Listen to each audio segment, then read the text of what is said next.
Hey folks, Jordan with the Young Turks and TYT Politics. It is Thursday, July 20th. It's been a busy day. I am not going to be talking about O.J. Simpson, so if you would like information on Mr. Simpson, who was granted parole today, you could go to the rest of the corporate puppets who only cover infotainment and nonsense.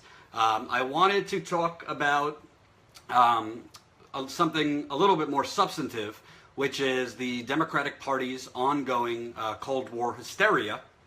As I've said before, I do think it's fine. I do think there's validity into having an investigation into whether Russia interfered in the election. I don't think it requires the 24/7 news coverage that we've seen, but I don't think the two things could be true at once. There's other things to cover. There's more important things to cover, which I think I do on a daily basis. And they could have an investigation into whether there was improper interactions between the Trump campaign and the Russian government. I personally think there's more evidence that Donald Trump is covering up financial dealings he has with Russia than there is in terms of collusion and some sinister collusion.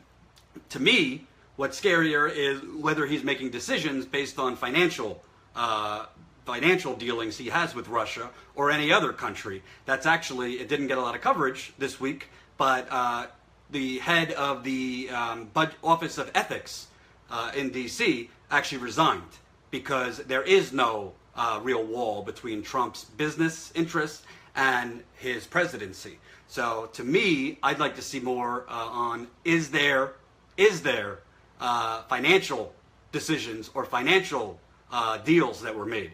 To me, there's no proof. Nobody's going to tell me that Vladimir Putin was standing with a crowbar. Yes, Ty, I am single. Vladimir Putin was not standing with a crowbar, right? In Wisconsin or Michigan and Pennsylvania or Florida, and ready to attack people who voted for Hillary Clinton and made them vote for Donald Trump. So to me, have your investigation, that's fine. Now, the hysteria that we're seeing is actually becoming kind of a cash cow for leading corporate Democrat establishment folks. You see Hillary Clinton's campaign manager, Robbie Mook, just signed a deal with CNN to be a contributor. We're seeing all sorts of campaign officials for Hillary Clinton moving over to MSNBC. Jennifer Palmieri is on MSNBC all the time. Neera Tanden with the Center for American Progress on MSNBC all the time. John Podesta got a gig for the Washington Post. All of them are basically cashing in on pushing a Cold War narrative. So, again, should there be an investigation? Sure, have your investigation.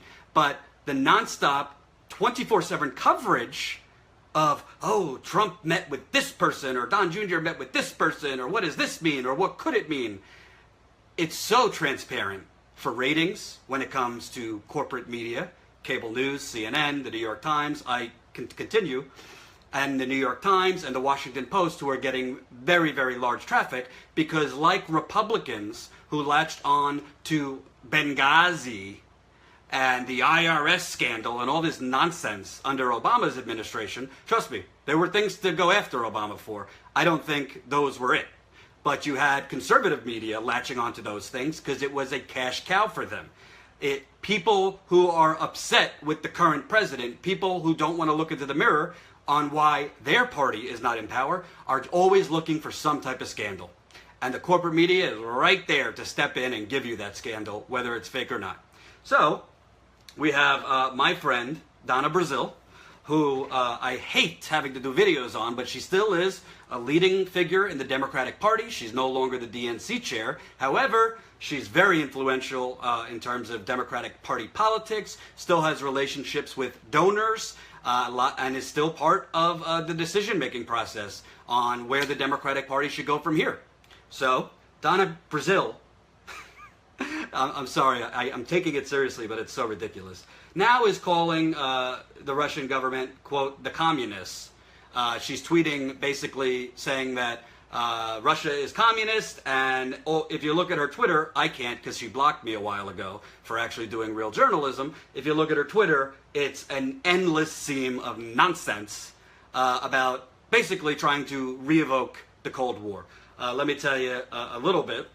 So in response to the Russia in USA, the Russian embassy in the United States, a tweet that they tweeted, let me tell you what they tweeted. They had tweeted, let's see, we need an unconditional return of Russian property in the U.S. Otherwise, retaliation measures will follow. And that was 2 days ago. So her response was, the communists are now dictating the terms of the debate. And share this video, let's get it out there. Again, the communists are now dictating the terms of the debate. Well, I was a young lad back in 1991, but I'm pretty sure if you read your history books, 1991 is when communism officially ended, and the Soviet Union, officially ended. So now you have leading Democratic Party figures, literally, this is like McCarthyism at this point, pushing the communist scare. Now, forget the tweet from the Russian embassy. They could say whatever they want, but the Russian embassy on their social media putting out that they want property back is akin to communism? I don't think so. I don't think that's communism. Do you think that's communism? It's very dangerous wording, and it's very dangerous to be casually tossing this out. We have fascism in the United States, as you saw through my reporting in Standing Rock, some cases in Flint, and other communities where the government is working with private corporations to essentially brutalize people. That's fascism. But this is not the Cold War anymore. But you see people like Donna Brazile, people like Adam Schiff, who is a California congressman who's been on MSNBC all the time. He basically lives there.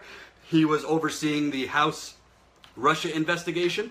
They're using this Cold War rhetoric essentially to try and give the establishment Hillary Clinton base something to rally around. So you got Donna Brazile saying the communists are now dictating the terms of the debate in response to the Russian embassy. That is obviously a dumb comment, as I just explained to you. She attributed, when she was attacked online, she attributed the comment to her being, quote, old school. Being old school. But as, let me give her credit here, I'm reading from Caitlin Johnstone's Medium piece. As she points out, Brazil has been going Russia, Russia, Russia on her Twitter for quite some time here. For the last year, I'm reading from here, Brazil has been right at the heart of America's neocon-driven Russia hysteria, interfacing with Russia-related information on a daily basis. She's even writing a book. Cha-ching! Cha-ching! She's even writing a book about Russia's alleged hacking of Democratic emails. Even if she had somehow managed to go all the way from the fall of the Soviet Union until last year without learning that Russia is not a communist country anymore. So, she's tweeting up a storm. She's writing a book about the Russian hacking, which I'm sure will be tossing around the term communism. I'm sure she's going to be pointing out journalists like me and others who had the temerity to report on the WikiLeaks, the series of WikiLeaks that came out showing her corruption, the Hillary Clinton corruption, the Clinton Foundation corruption, the Obama administration colluding with the Clinton the Clinton campaign to boost her up. And don't get me wrong, we could do two things at once. I always say we can't ignore what Trump is doing, and I think TYT Politics is doing smart, keyword smart, and different coverage of Trump. But if you only focus on Trump and you allow this kind of neocon Russia hysteria to go unchallenged, and MSNBC is helping push it, and CNN is helping push it, and the New York Times is helping push it, and the Washington Post is helping push it, this is how you start wars. Wars start with people beating their chest and trying to evoke sentiments that in reality don't exist anymore. So Donna Brazile is trying to cash in. She's writing a book on Russia hacking. She's talking about that Russia is communist. This is dangerous stuff. I mean, do your history. Communism is not a good thing. Communism is not a good thing, but I don't exactly think the Russian embassy sending out that they want property back that they claim is theirs, that the U.S. has, I don't think that's communism. I'm pretty sure that's just typical political posturing. What do you think? And what I find the most interesting about this is the corporate media is just allowing these people to come on. They don't want to cover why Hillary Clinton lost, why the Democratic Party is in the tank right now in the polls. They don't want to cover the surge for Medicare for All, which I'm actually interviewing in 15 minutes. National Nurses United, a nurse from National Nurses United, on the movement and the momentum for Medicare for All. We'll have that on TYT Politics tomorrow. They don't want to cover the progressive topics. They don't want to cover the failing establishment on the Democratic side. They want to cover O.J. Simpson's parole, they want to cover what Trump tweets, and they want to cover Russia hysteria. And pretty soon, Donna Brazile, that's just the first domino. Pretty soon you're going to have segments you'll see on the bottom of the screen. Is communism back? Cold War 2.0. Because these outlets do not care about what words they're using. They don't care about that their average age of their audience is older and more susceptible to buying into Cold War hysteria. So I know what's going to happen. I know it's going to happen. The trolls are going to say, "Oh, Jordan, there you go again, defending Trump and defending Russia." No, I think we should cover Trump. Emma did a great video this morning on the 22 million that the CBO just said will be kicked off health insurance under the latest Republican scheme. David Sirota is doing great reporting on the TYT Politics, just posted before I went live, on the Republican Party doubling down on Obama, who turned a blind eye to dark money. We're doing stuff on Trump. We're doing stuff on Republicans. We could do many things at once, but we're not going to just repeat the echo chamber on Russia.